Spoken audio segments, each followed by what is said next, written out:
जय तल सद्गुरु प्रभु महाराज को, श्री कृष्ण परमात्मा को, गीता माता को जय तल सद्गुरु प्रभु महाराज को। రెండవ అధ్యాయం సాంఖ్యయోగం 53వ శ్లోకం. అమ్మ నేను అంట మీరు అనండి ఒకసారి. శృతి విప్రతిపన్నాతే యదా స్థాస్యతి నిశ్చలం సమాధావచల బుద్ధిః తదా యోగమవాప్స్యసి. నానా విధములైన మాటలను వినుట వలన విచలితమైన అంటే అయోమయమునకు గురి అయిన నీ బుద్ధి పరమాత్మయందు నిశ్చలముగా స్థిరముగా ఉన్నప్పుడే నీవు ఈ యోగమును పొందగలవు. అనగా నీకు పరమాత్మతో నిత్య శాశ్వత సంయోగము ఏర్పడును అని చెప్పి మరి పరమాత్మ తెలియజేస్తున్నారు. ఇది కూడా మనకు చాలా ముఖ్యమైనటువంటి శ్లోకమే అని చెప్పుకోవచ్చు. సాధకుడు ఎలాంటి స్థితిని పొందాలి అనే ప్రశ్న ఉంటే ఆ ప్రశ్నకు పరమాత్మ ఇక్కడ సమాధానం చెప్తున్నాడు. అంటే సాధకుడు ఎంతవరకు రీచ్ అవ్వాలి, లక్ష్యం ఎంతవరకు రీచ్ అవ్వాలి అనే ప్రశ్న ఉంటుంది అమ్మ.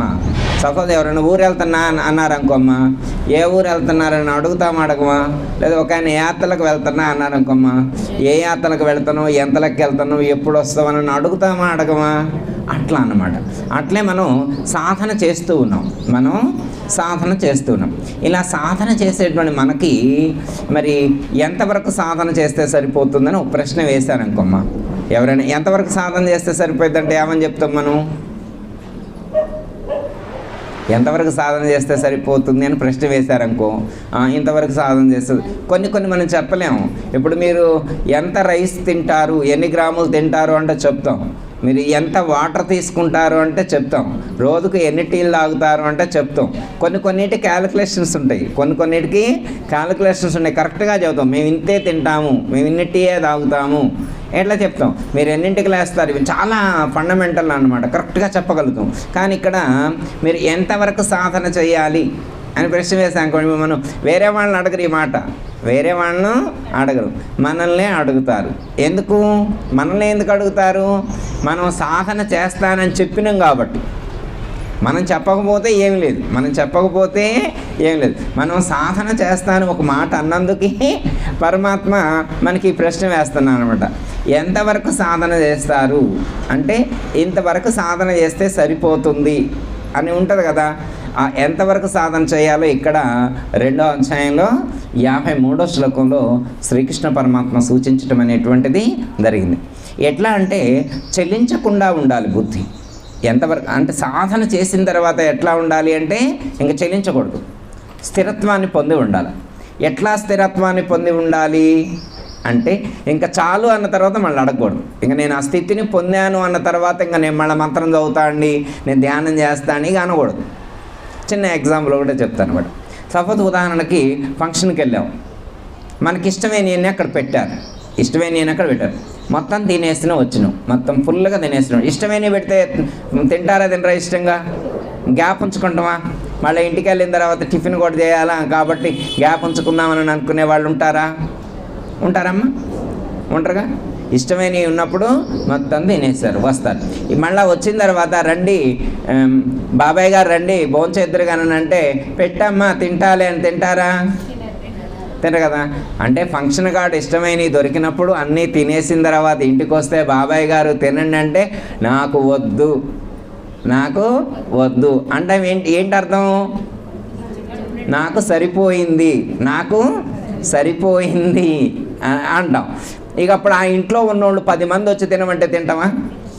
ఎదురింటోళ్ళు, పక్కింటోళ్ళు, వెనకింటోళ్ళు, ఇట్టింటోళ్ళు, పైనోళ్ళు, కిందోళ్ళు అందరూ వచ్చి ఏకరువు పెట్టారు. మంత్రం చదివినట్లు పెద్దాలు తినండి అని బతిలాడితే తింటామా?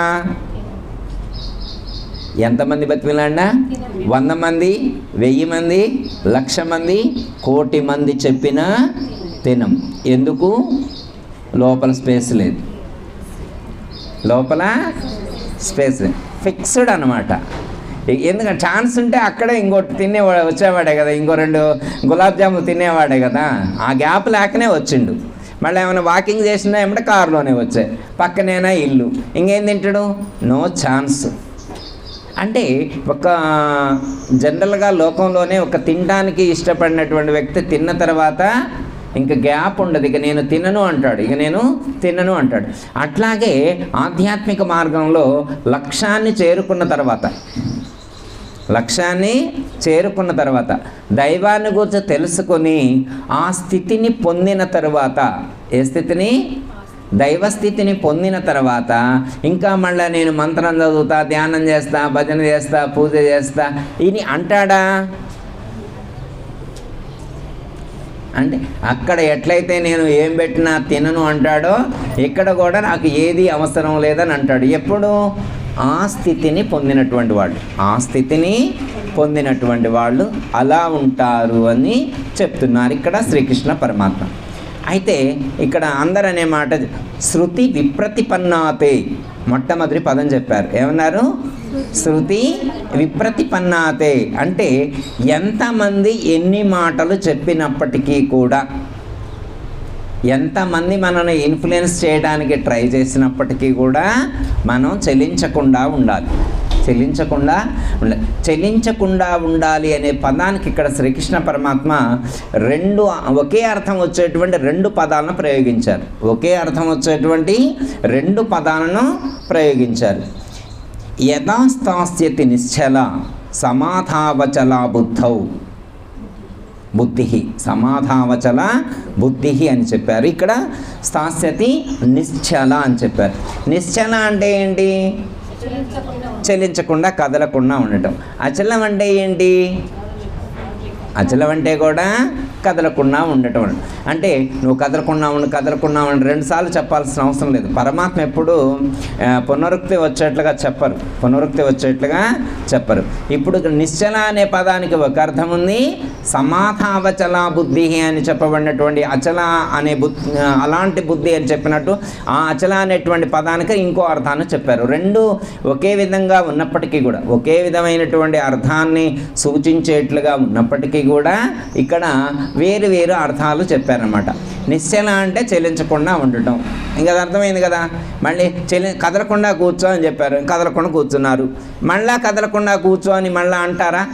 కదలకుండా కూర్చున్న తర్వాత కూడా అనరు. కానీ పరమాత్మ మళ్ళీ ఎందుకు చెప్పారో అది తెలుసుకోవాలి మనం. నిశ్చల అంటే చెల్లించకుండా ఉండండి.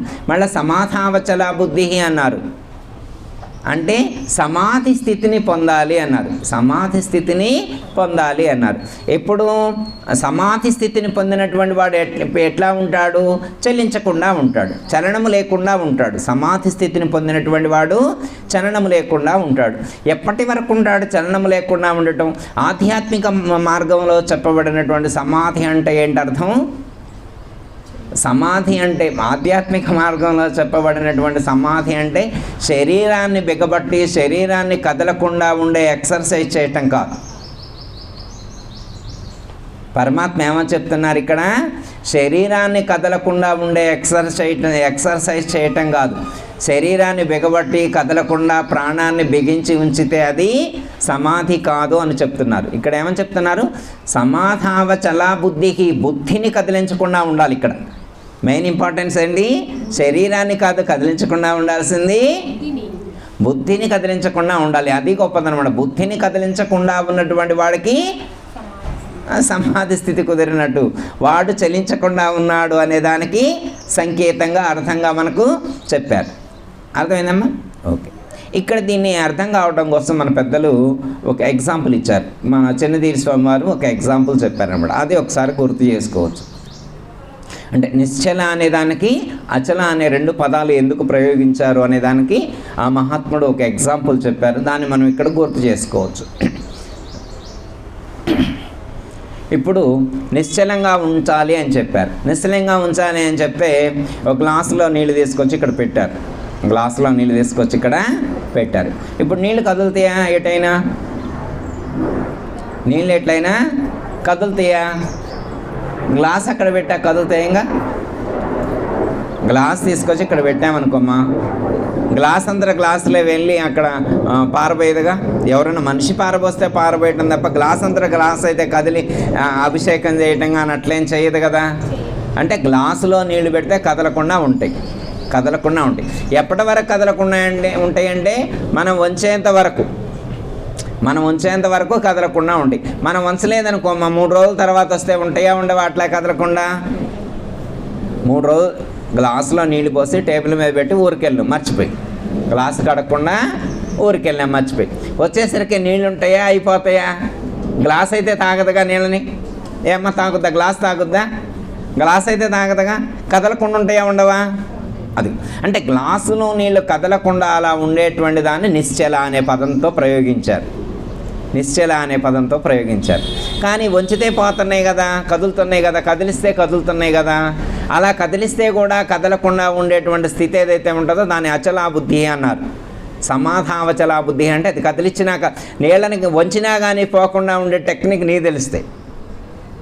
నీళ్ళని వంచినా కానీ పోకుండా ఉండేటువంటి టెక్నాలజీ ఏమైనా టెక్నిక్ ఏమైనా ఉపయోగించితే దాన్ని ఏమన్నారు? సమాధావచలా బుద్ధి అన్నారు. అట్లెట్లా ఉంచదు అని చెప్పి బాగా ఆలోచించి దాన్ని తీసుకెళ్ళి డీప్ ఫ్రిడ్జ్లో పెట్టారు. ఎన్ని రోజులు?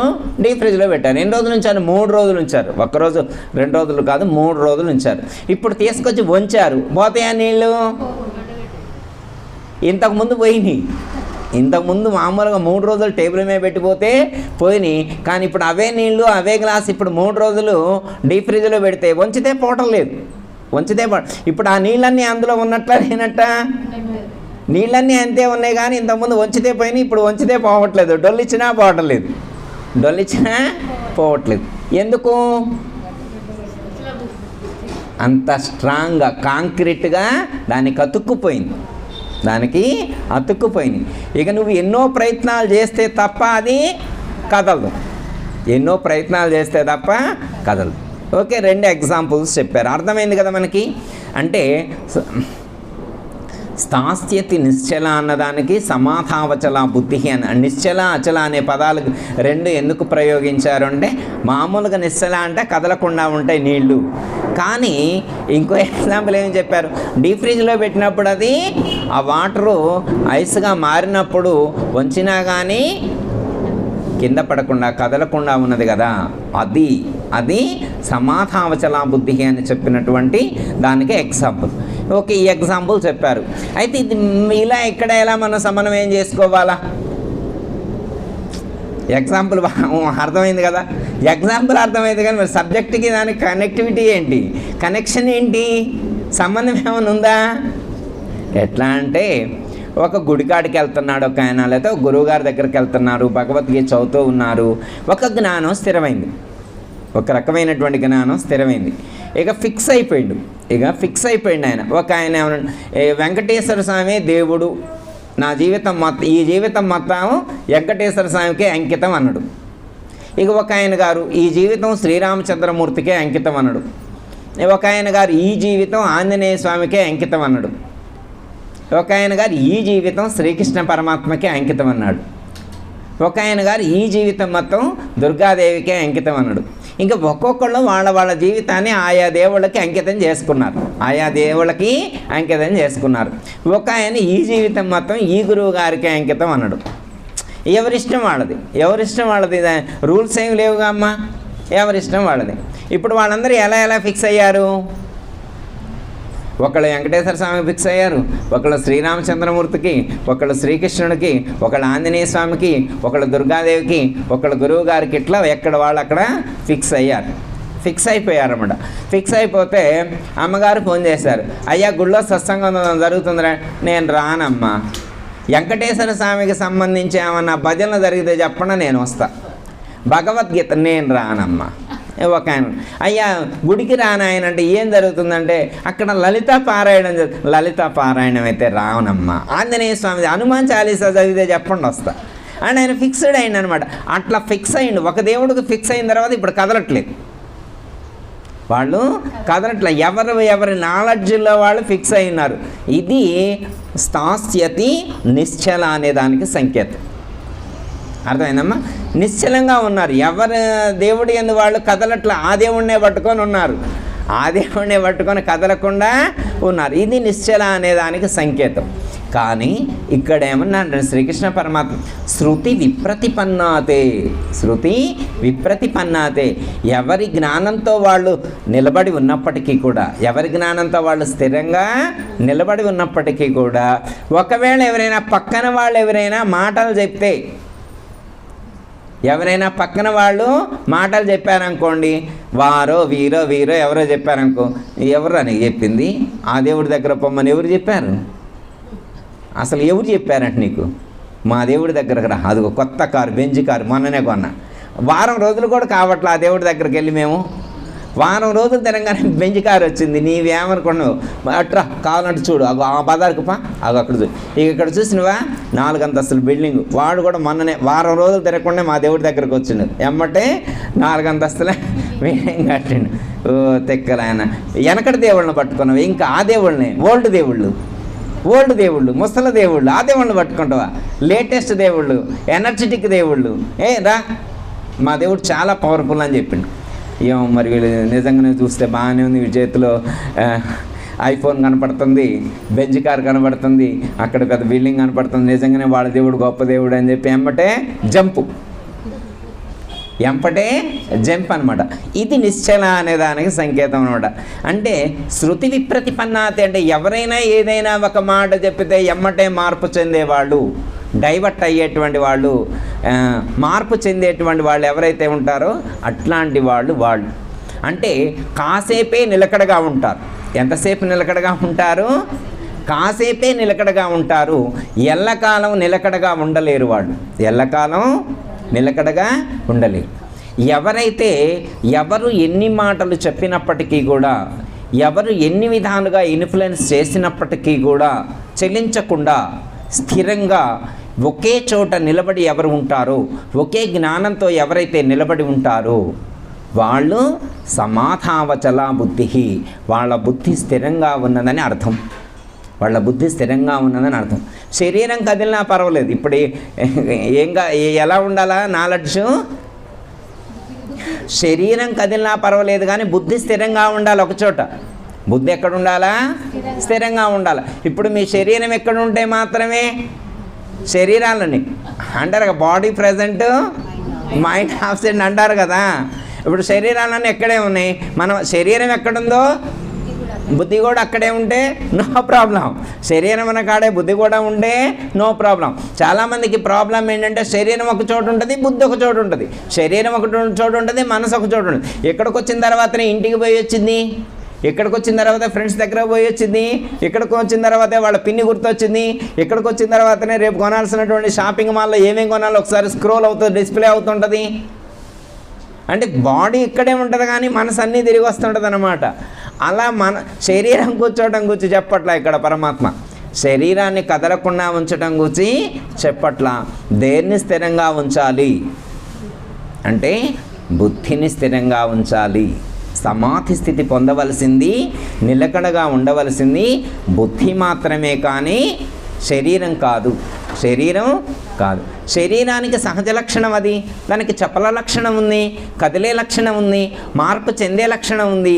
కానీ శరీరం మార్పు చెందినా కానీ, శరీరం కానీ లేకపోతే ఈ ప్రకృతిలో ఉండేటువంటి విషయాలు టెంప్ట్ చేసినా కానీ టెంప్ట్ అవ్వకుండా స్థిరంగా మనం ఒక చోట నిలబడి ఉండాలి.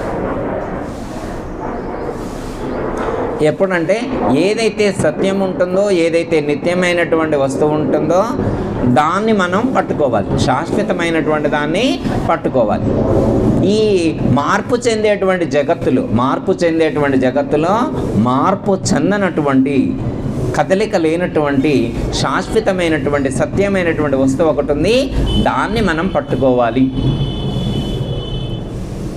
మనకి పాట కూడా చదువుతారు, చిన్నప్పటి నుంచి విన్న పాట, చెంచలంబగు జగతి లోపల శాశ్వతంబొకటేదిరా. చెంచలంబగు జగతి లోపల శాశ్వతంబొకటేదిరా. కన్ను మూసి తెరచు లోపల కలిమిలేములు మారురా. కన్ను మూసి తెరచు లోపల కలిమిలేములు మారురా. అంతేనమ్మా. చెంచలంబకు జగతి లోపల శాశ్వతంబొకటేదిరా. శాశ్వతమైనటువంటిది ఏది అంటే చంచలం అంటే కదిలేటువంటిది, మార్పు చెందేటువంటిది. ఈ ప్రపంచం మొత్తం మార్పు చెందుతుంది.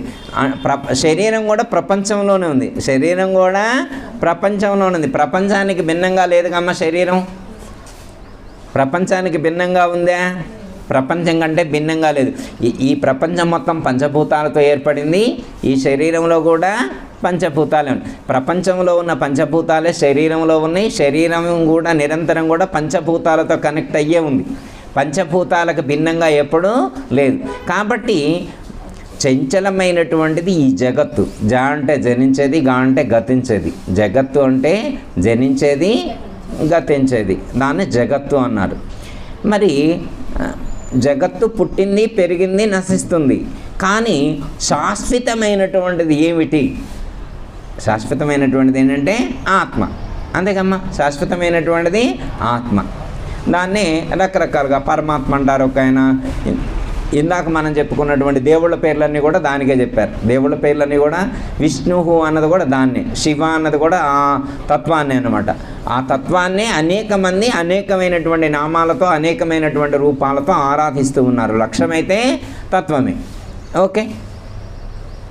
అయితే చెలించేటువంటి స్వభావం ఉన్నటువంటి దేహభావాన్ని విడిచిపెట్టి చెలించినటువంటి శాశ్వతమైనటువంటి ఆత్మయందు మన యొక్క మనస్సు స్థిరంగా ఉండాలి అని చెప్తున్నారు. కదలకుండా ఉండాలి అని చెప్తున్నారు. శరీరం కదిలినా కానీ అది కదలకుండా ఉండాలి అన్నారు.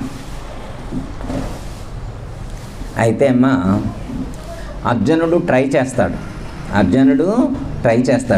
చేసి సాధ్యం కాదనమాట. సక్సెస్ అవ్వలేడు. అవ్వక మళ్ళా పరమాత్మనే అడుగుతాడు. చంచలం హి మనః కృష్ణ ప్రమాది బలవత్రుడం. చంచలం హి మనః కృష్ణ ప్రమాది బలవత్రుడం.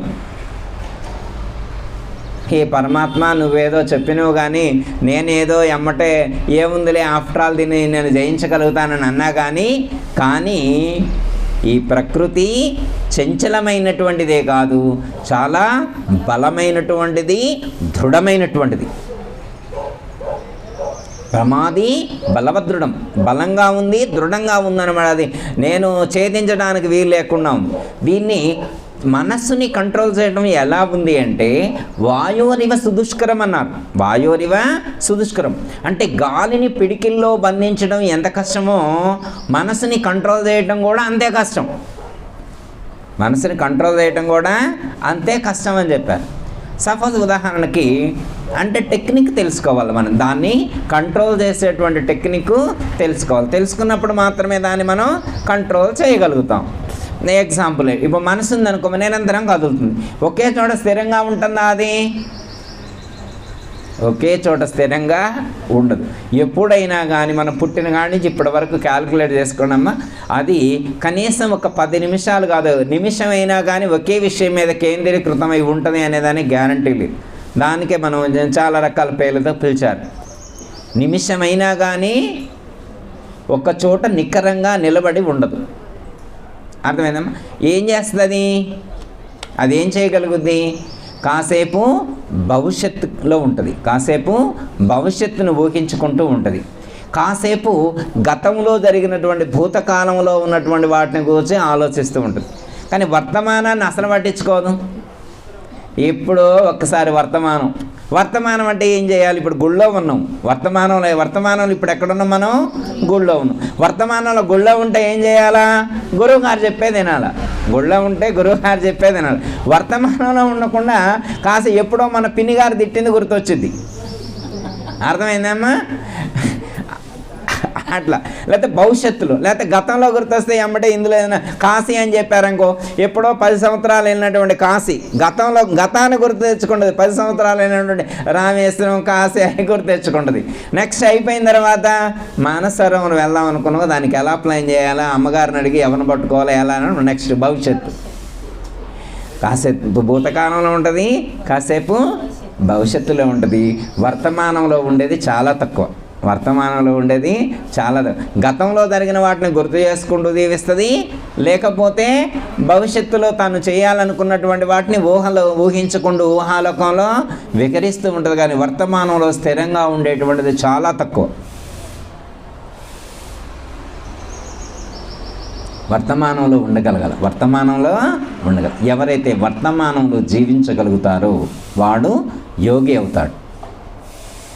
మరి మనసు నిరంతరం కదులుతూ ఉండే మరి ఈయన ఎట్లా సాధన చేయగలుగుతాడు అంటే దానికి సంబంధించినటువంటి ప్రాక్టీస్ స్టేట్లో నేర్చుకోవాలి. ఎలా అంటే మా ఎగ్జాంపుల్ కూడా మనం చెప్పుకోవచ్చు, గుర్తొచ్చింది. కొత్తగా కండక్టర్ ఉద్యోగంలోకి చేరిండు ఆయన. ఆ రోడ్డు మొత్తంలో గుంటలు ఎక్కువ ఉన్నాయి. ఇప్పుడు ఆయన కండక్టర్ ఉద్యోగం అసలు ఎప్పుడు బస్సు ఎక్కినా కానీ 2 చేతులతో గట్టిగా పట్టుకొని నిల్చోవడమే ఆయనకు అలవాటు.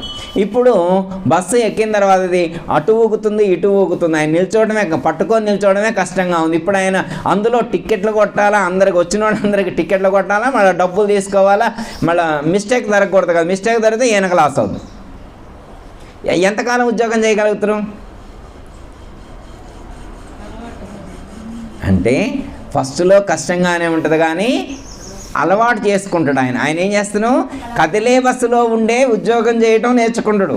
కదిలే బస్సులో ఉండే టికెట్లు కొట్టడం నేర్చుకోవాలి. కదిలే బస్సులో ఉండే మళ్ళీ దేన్ని పట్టుకోండి, 2 చేతులు నేను పని చేసుకోవాలి. కదిలే బస్సులోనే ఉన్నాడు, కానీ ఇప్పుడు దేన్ని పట్టుకోకుండా, ఏ సీట్ని పట్టుకోకుండా, పైన ఉన్నటువంటి కడ్డీలను కూడా పట్టుకోకుండా ఆయన జాబ్ చేయటం ప్రాక్టీస్ చేశాడు. అప్పుడు ఆయనకి కొంతకాలం అయిన తర్వాత ఇప్పుడు ఏమైనా ఇబ్బందిగా ఉందా? అది కదిలే బస్సులో కూడా కదలకుండా ఉద్యోగం చేయటం నేర్చుకున్నాడు. అమ్మయ్య, అంటే కదిలే బస్సులో ఉండి కూడా కదలకుండా ఉండే ఉద్యోగం చేయటం ఆయన ప్రాక్టీస్ అయినప్పుడు కదిలే మనస్సుతో ఎలా మనం జ్ఞానాన్ని పొందగలుగుతాం? కదిలే బస్సులో ఆయన ఓకే, అది అర్థమైంది, ఎగ్జాంపుల్ అర్థమైంది. కానీ ఇప్పుడు కదిలే మనసుతో ఎలా మనం ఉద్యోగం చేయాలా, దీన్ని ఒక చోట ఎలా ఉంచాలి అంటే జ్ఞానం స్థిరమైతే మనసు కదిలినా ప్రాబ్లం లేదు. ఏం చేయాలి అంటే ఫస్ట్ ఇప్పుడు మనం ఇక్కడ కూర్చుంటే మనం భగవద్గీత చదువుకున్నాం. ఇక్కడే ఉండాలి కదా మనసు. ఇప్పుడు సడన్గా ఏమంటే అది ఎటుపోయింది, అయోధ్య పోయింది, వెంటనే అయోధ్య పోయింది. ఇప్పుడు అయోధ్య పోతే మనం ఏం చేయాలా? అయోధ్యలో కనిపించేదంతా భగవత్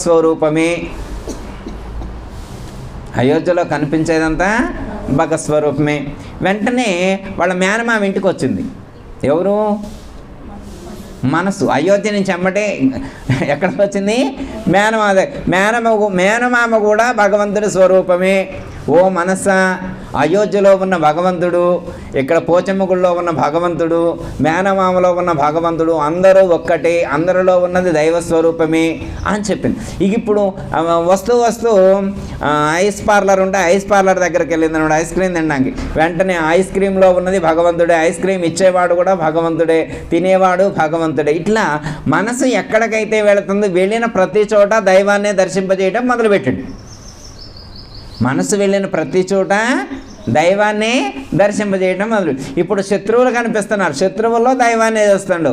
మిత్రులు కనిపిస్తున్నారు, మిత్రుల్లో కూడా దైవాన్ని చూస్తున్నాడు. బంధువులు కనిపిస్తున్నారు, బంధువుల దగ్గరకు వెళ్తే అక్కడ కూడా దైవాన్ని చూస్తూ ఉన్నాడు. ఇప్పుడు మా మనసు ఆడిపోతే మనకేంటి ప్రాబ్లం ఉందేమన్నా?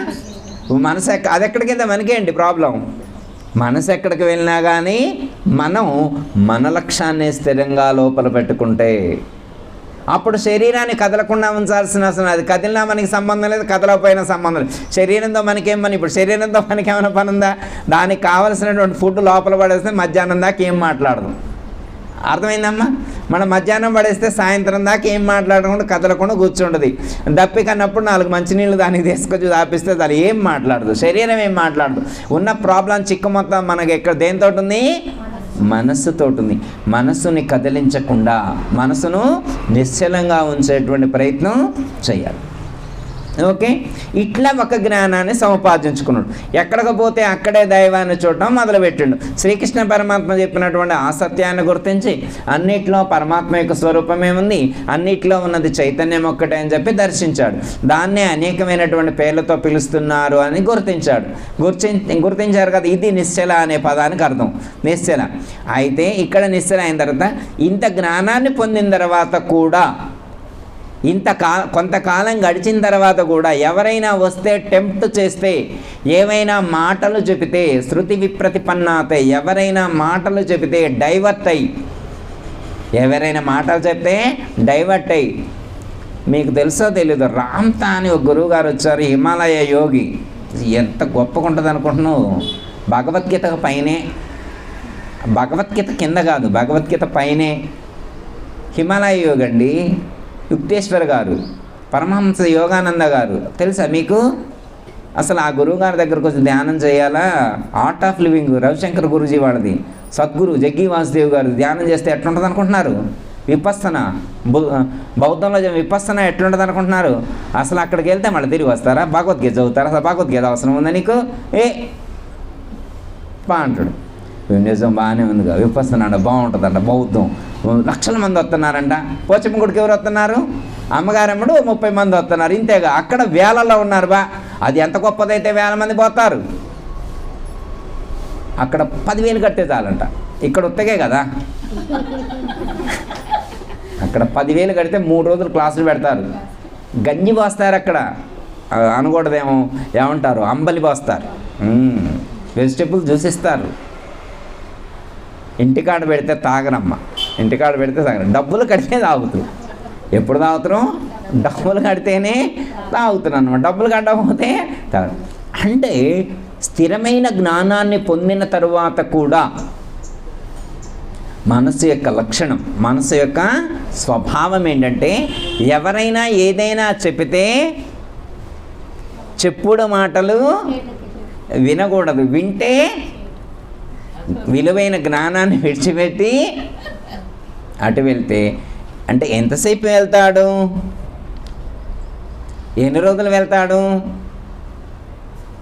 నెల రోజులు వెళ్తాడు, 2 నెలలు, 3 నెలలు వెళ్తాడు. తర్వాత అమ్మగారు మీరు చెప్పిందే బాగుంది, ఇక్కడే బాగుంది, నేను అనవసరంగా వెళ్ళా, సంవత్సరం వేస్ట్ అయింది, మళ్ళీ ఇక్కడికే రావాలి. ఎందుకంటే భగవద్గీతలోనే సత్యం ఆవిష్కృతం అవుతుంది.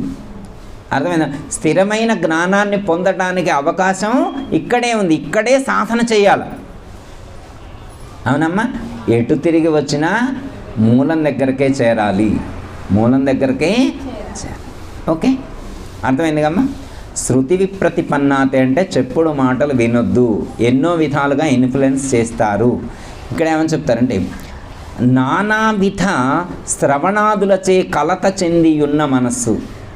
నానావిధ శ్రవణాదుల వల్ల ఏమవుతుందంటే, అనేక మాటలు వినటం వల్ల ఏమవుతుందంటే మనసు కలత చెందుతుంది, మనసు కలవరపాటుకు గురవుతుంది. అంటే ఏది సత్యమో ఏది అసత్యమో గుర్తించలేనటువంటి పరిస్థితి నెలకొల్పబడుతుంది అని చెప్పడం అనేటువంటిది జరగదు. కాబట్టి మనం ఆలోచించుకోవాలి, మన జ్ఞానంతో మనం ఆలోచించుకోవాలి. ఓకేమ్మా? అంటే నిశ్చలంగా ఉండాలి. రెండు జ్ఞానం ఉండాలా, ఆ జ్ఞానం స్థిరంగా ఉండాలి, ఆ జ్ఞానం స్థిరంగా ఉండాలి. ఎగ్జాంపుల్ ఇంకొకటి ఇక్కడ ఇచ్చారు మనకి, విద్యా ప్రకాశానందగిరి స్వాముల వారు ఒక ఎగ్జాంపుల్ ఇచ్చారు. ఏమైనా ఎగ్జాంపుల్ ఇచ్చారంటే, ఇందులో సూది ఉంది. వాళ్ళ అమ్మ ఏమన్నదంటే, అమ్మాయి సూదిలో దారం ఎక్కించు, నాన్నగారు ఆఫీస్కి వెళ్తారంట, బట్టను కుట్టాలి అన్నది. ఆమె ఏం చేసింది? ఆ అమ్మాయికి బిజీగా, అమ్మాయి కూడా బిజీ వర్కే, ఆఫీస్కి వెళ్ళాలన్నమాట. వాళ్ళ అమ్మమ్మకి ఇచ్చింది. అమ్మమ్మ సూదిలో అంటే దారం ఎక్కించు, అమ్మ వచ్చాక బట్టను కుట్టింది. ఇక వాళ్ళ అమ్మమ్మకి పెద్ద వయసు, సూది పట్టుకుంది, దారం పట్టుకుంది. సూది రంధ్రమే కనబట్టలేదు ఆమెకి, అందులో వైబ్రేట్ అవుతున్నాయి 2 చేతులు. సూది ఈ చెయ్యి వణుకుతుంది, ఈ చెయ్యి దారం పట్టుకున్న చెయ్యి వణుకుతుంది, సూది పట్టుకున్న చెయ్యి వణుకుతుంది. ఎంతసేపు ఎక్కిస్తే దారం ఎక్కుద్ది? ఎంతసేపు దారం ఎక్కుద్ది? ఇప్పుడు ఎక్కే ప్రశ్న లేదు. రెండూ కదులుతూ ఉంటే చాలా కష్టం. అసలు ఒకటి కదిలితే ఒకటి ఆగడమే కొంచెం కష్టం. ఇప్పుడు రెండు చేతులు కదులుతూ ఉంటే సూదిలో దారం ఎక్కేయడం చాలా కష్టం. ఇక అర్ధగంట అయిన తర్వాత ఏంటమ్మాయి అంటే అమ్మమ్మకి అమ్మమ్మకి చెబితే నీ పని ఎట్లేముంటుందో నాకు తెలుసు, అమ్మమ్మ పని అని చెప్పి వెంటనే ఆవిడ ఇలా సూది పట్టుకుంది, ఇలా టక్కున దారం ఎక్కించింది. నిమిషంలో బటన్ కొట్టింది, వెళ్ళింది. వాళ్ళ అమ్మమ్మ అర్ధగంట సేపు ఎటు కదలకుండా సూదిలో దారం ఎక్కడానికి టైం పెట్టి. అర్థమైనా? కదలకుండా ఉంచేటువంటి ప్రయత్నం చేయటం నేర్చుకోవాలి. ఎంతమంది ఎన్ని ప్రయత్నాలు చేసినా కానీ ఎలా కదలకుండా ఉండాలి అంటే ఇందాక వాటర్ ఐస్ అలా అతుక్కపోయినట్లుగా ఉండాలి అని చెప్పారు. ఇంకో ఎగ్జాంపుల్ ఎలా చెప్పారంటే ఇక్కడ తదాయోగ మవాప్ససి అని చెప్పారు. తదాయోగ మవాప్ససి అన్నారు. ఇలాంటి స్థిరమైనటువంటి జ్ఞానాన్ని పొందినటువంటి వాళ్ళు గూర్చి చెప్తే ఎలా అంటారంటే నీళ్ళల్లో ఉప్పు కలిసిపోయినట్లుగా, నీళ్ళల్లో పంచదార కలిసిపోయినట్లుగా, ఉప్పు కలిసిపోయినట్లుగా కలిసిపోవాలంట. ఇక్కడ ఇందులో విద్యాప్రకాశం గారే చెప్తారనమాట. అంటే జ్ఞానం స్థిరమైన దానికి సంకేతం ఏంటి అంటే ఎలా స్థిరత్వాన్ని పొందుతారు అంటే ఏమని చెప్తున్నానంటే నీళ్ళల్లో ఉప్పేసినాం అనుకోండి, తీసుకొచ్చిస్తే మీకు కనపడుతుందా? కలిసిపోయింది. నీళ్ళలో పంచదార వేసిస్తే మీరు చూస్తే కనుక్కోలేస్తామా? కనుక్కోలేం. అంటే కనుక్కోవటానికి వీలు లేనంతగా కలిసిపోవాలి. ఒక్కటి కావాలి. ఇప్పుడు ఒక్కటి కావాల్సింది ఎవరు? మనం. దానికి ఇక్కడ జీవ బ్రహ్మైక్య స్థితి అని ఎగ్జాంపుల్ చెప్తారు విద్యాప్రకాశానందగిరి స్వామి. నేను చెప్పింది కాదమ్మా. విద్యాప్రకాశానందగిరి గారు ఏమని చెప్తున్నారంటే జీవ బ్రహ్మైక్య స్థితిని పొందాలి అని ఇక్కడ మనకి సూచించటం అనేటువంటిది జరిగిందనమాట. అంటే జీవ బ్రహ్మైక్యం అంటే జీవుడు బ్రహ్మంలో ఐక్యమవ్వాలి. అంటే కలిస్తే కలిసిపోయేట్టుగా ఉండాలి. మనం కలిస్తే కలిసిపోయేట్లుగా ఉండాలి. ఎట్లా? ఎగ్జాంపుల్ అమ్మా, కలిసిపోవాలన్నమాట. ఒకే విధంగా ఉండాలి, కలిసిపోవాలి. అట్లా సపోజ్ ఉదాహరణకి ఇప్పుడు బిందె నిండా నీళ్ళు ఉన్నాయి. దాంట్లో నుంచి గ్లాసులోకి నీళ్ళు తీసుకొని వచ్చాం. ఈ గ్లాసులోకి తీసుకొచ్చినటువంటి నీళ్ళు జీవుడు అనుకుంటే, గ్లాసులోకి తీసుకొచ్చినటువంటి నీళ్ళు జీవుడు అంతేనమ్మా. బిందెలో ఉన్నటువంటి నీళ్ళు పరమాత్మ, దేవుడు. ఇప్పుడు ఎన్ని గ్లాసులు ఉన్నాయి? ఇక్కడ ఉన్న వాళ్ళందరూ తలా గ్లాసు నీళ్ళు తెచ్చి పెట్టుకున్నాం. ఇక్కడ ఎన్ని గ్లాసులు పెట్టుకున్నాం? తలా ఒక గ్లాసు తెచ్చి పెట్టుకున్నాం. ఇప్పుడు మనం చేయాల్సింది ఏం లేదు, ఈ నీళ్ళు తెచ్చిపోయి అందులో పోస్తే చాలు. ఇబ్బంది ఏముంది? ఈ గ్లాసులో ఉన్న నీళ్ళు ఎక్కడే? బిందెలో ఉన్న నీళ్ళే కదా. ఇప్పుడు మనం చేయాల్సింది ఏముంది? బిందెలో పోయాలా? మరి పోయండి, బిందెలో నీళ్లు పోస్తే కలుస్తాయి. బిందెలో నీళ్ళు ఉన్నాయి కాబట్టి గ్లాసులో కూడా నీళ్ళు తీసుకెళ్ళి పోస్తే కలుస్తాయి. కానీ ఆయిల్ పోస్తే కలుస్తుందా? కొబ్బరి నూనె తీసుకుపోయి పోసిండి అనుకో కలుస్తుందా? కలుస్తుందమ్మా? శనగ నూనె పోస్తే కలుస్తుందా? పామ్ ఆయిల్ పోస్తే, సన్ఫ్లవర్ ఆయిల్, ఏ ఆయిల్ పోసినా కానీ మళ్ళీ నీళ్ళ మీద కనిపిస్తుంది అనమాట. ఎప్పుడు కలుస్తుంది అంటే బిందెలో ఉన్న నీళ్ళు ఎలాంటివో గ్లాసులో ఉన్న నీళ్ళు కూడా రెండు ఒకే రకానికి చెందినవైతేనే. ఏ రకానికి చెందాలా? బిందెలో ఉన్న నీళ్ళు, గ్లాసులో ఉన్న నీళ్ళు ఒకే రకానికి చెందిన నీళ్ళైనప్పుడు మాత్రమే ఈ నీళ్ళు తీసుకెళ్ళి అందులో పోస్తే కలుస్తాయి. అవునా కదా? నీళ్ళల్లో వస్తేనే కలుస్తాయి, అంతేకమ్మా. నీళ్ళు నూనెలో వస్తే కలు. ఇప్పుడు మనం ఇక్కడ ఇంతమంది ఉన్నాం కదా, మరి ఇప్పుడు ఇంతమంది మన లక్ష్యం ఏంటి? జీవ బ్రహ్మైక్యం అన్నారు. ఇక్కడ విద్యాప్రకాశనందగిరి స్వాముల వారు ఏమంటున్నారు? జీవ బ్రహ్మైక్యం అంటున్నారు. జీవుడిని బ్రహ్మంలో కలపండి అంటున్నారు. ఇప్పుడు మనం వెళ్ళి కలిపితే కలవదా? మనందరం వెళ్ళి కలిపితే కలుస్తుందా లేదా? అందరితో కలుస్తుందా లేదా? మరి కొంతమంది ఏమైనా కలవకుండా ఉంటాయా? ఏమో గురువుగారు మరి కలుస్తాయో మాకు తెలీదు అంటమా అమ్మ? అయితే మనకు ఒకవేళ డౌట్ ఉండొచ్చు, ఇందులో మరి నిజంగా ఆ నీళ్ళే ఉన్నాయో లేవు, నిజంగా ఇందులో ఆ నీళ్ళే ఉంటాయి వెళ్ళిపోస్తే కలుస్తాయి. మరి ఆ నీళ్ళే ఉన్నాయో లేవు ఎవరు చూసి వచ్చారు? లోపల ఎవరు చూసి వచ్చారు? గాజు గ్లాసులో పోస్తే కనపడతాయి, ఫ్లాస్కోలో తీసుకొచ్చాను అనుకో ఏం తెలుస్తాయి? ఫ్లాస్కోలో ఉన్న నీళ్ళు మనకి తెలుసా? కనపడతాయా? ఏమో గురువుగారు ఫ్లాస్కోలో ఉన్నాయి అంటే ఇదే ఫ్లాస్కో, శరీరమే ఫ్లాస్కో, లోపల ఏముందో మరి కలుస్తుందో కలవదో అని అన్నాం అనుకో ఏమంటాం? మనకే డౌట్ వస్తుంది. మనకి డౌట్ లేకుండా పరమాత్మ ఒక క్లారిటీగా 15వ అధ్యాయంలో చెప్పారు. క్లారిటీగా స్పష్టంగా 15వ అధ్యాయంలో ఒక మాట చెప్పారు. మమైవాంశో జీవలోకే జీవభూత సనాతనః. మమైవాంశో జీవలోకే జీవభూత సనాతనః అన్నాడు. అంటే ఓ అర్జున, ఈ ప్రపంచంలో ఉన్నటువంటి సమస్త ప్రాణులన్నింటి యందు ఉన్నది నా యొక్క అంశయే. ఇక డౌట్ లేదు. కలుస్తుందా లేదా అనేటువంటి డౌటు మనకి లేదు, కలుస్తుందో లేదో అనేటువంటి డౌటు మనకి లేదు. అర్థమైందమ్మా? ఖచ్చితంగా మనలో ఉన్న ఆత్మ, మనలో ఉన్నటువంటి జీవుడు, అక్కడ ఉన్నటువంటి ఆత్మ రెండు ఒక్కటే అనేటువంటిది పరమాత్మ యొక్క అంశ ఇందులో ఉన్నదని చెప్పి స్పష్టంగా మనకు సూచించడం అనేటువంటిది జరిగింది. ఓకే, ఇంకా పరమాత్మ యొక్క అంశ ఇందులో ఉంటే, పరమాత్మే ఇందులో ఉంటే ఇంకా ఎందుకు చింతించాలా? చాలామంది దుఃఖపడుతూ ఉన్నారు, చాలామంది బాధపడుతూ, దుఃఖపడుతూ, ఏడుస్తూ, కష్టపడుతూ రకరకాలుగా ఉన్నారు. ఎందుకు? దైవం మనలోనే ఉన్నాడు అనేటువంటి జ్ఞానం లేక. అందరికీ జై గురు. మరిన్ని ఆధ్యాత్మిక రహస్యాల కోసం అచల బోధ, ఆత్మబోధ, భగవద్గీత, అలాగే పండుగల్లో దాగిన అర్థాలు, అంతరార్థాల కోసం మరియు యోగము, ధ్యానము మొదలైన అనేక ఆధ్యాత్మిక తెలుగు ప్రవచనాల కోసం క్రింద ఉన్నటువంటి రెడ్ కలర్ సబ్స్క్రైబ్ బటన్ను క్లిక్ చేయండి. అలాగే ప్రక్కనే ఉన్నటువంటి గంట సింబల్ను నొక్కండి. అలాగే ఈ వీడియో మీకు నచ్చినట్లయితే లైక్ చేయండి మరియు షేర్ చేయండి. జై గురు.